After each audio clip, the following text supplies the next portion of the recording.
My paranormal romance novel, Silent Moon, is going to be released by my publisher in about 6 weeks.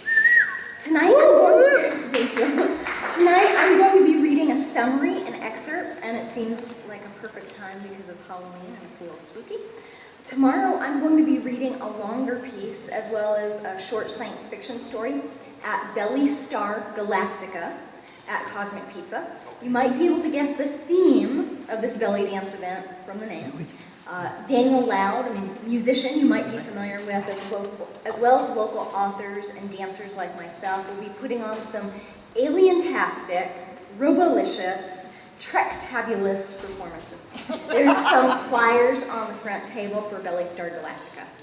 Here's a little summary of Silent Moon so you know what it's about. Gothic mystery, Gothic romance, mystery, ghosts. Imagine a whimsical fantasy world with the feeling of Jane Eyre, only working in a house of werewolves.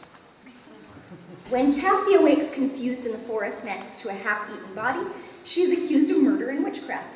To protect her family from these accusations, as well as from herself, she is forced to hide at the manor of Conry the Bloody, a rumored werewolf who brutally murdered his wife 10 years before. While at the manor, Cassia falls in love with the Wolfman's handsome, sensitive, and more likable brother.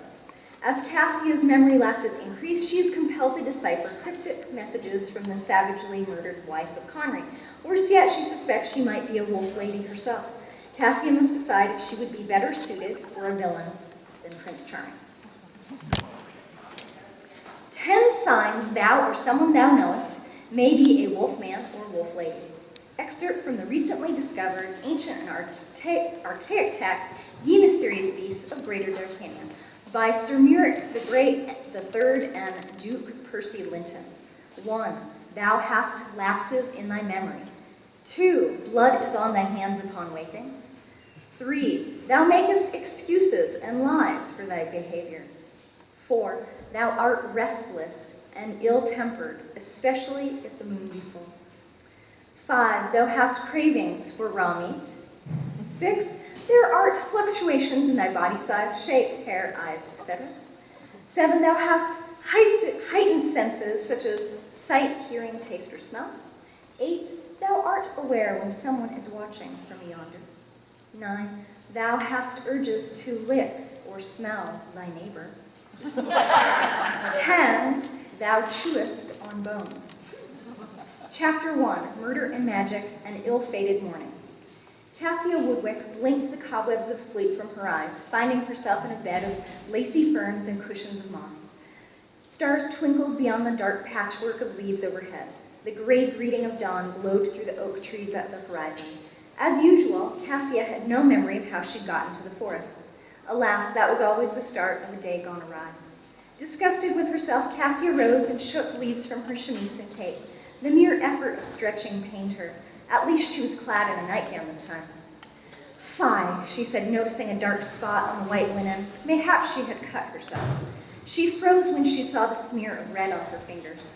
The blood was dried, but still bright enough to be fresh. She wiped her hand on the dewy grass, frantically glancing about. Horror stole over Cassia as she glimpsed the bloody mass sprawled across the bushes of laurel, only recognizable as human by its torn leather jerkin and the sword in the clover nearby. Her stomach lurched with fear. Backing away, she took a deep breath to keep from retching. She was alone with this mangled body that looked as if it had been half devoured by a wild beast. How long had it been there? Before sleepwalking to the forest? Or after? What if the creature that had done this was still out there?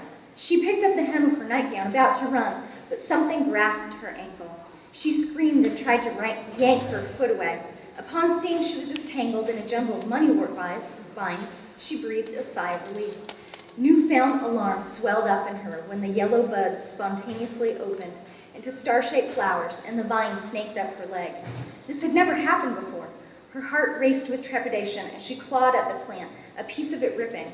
Another shoot curled around her wrist, tickling her with leaves. This time, the stem was thicker and stronger, holding her there. Death by carnivorous plants flashed before her eyes.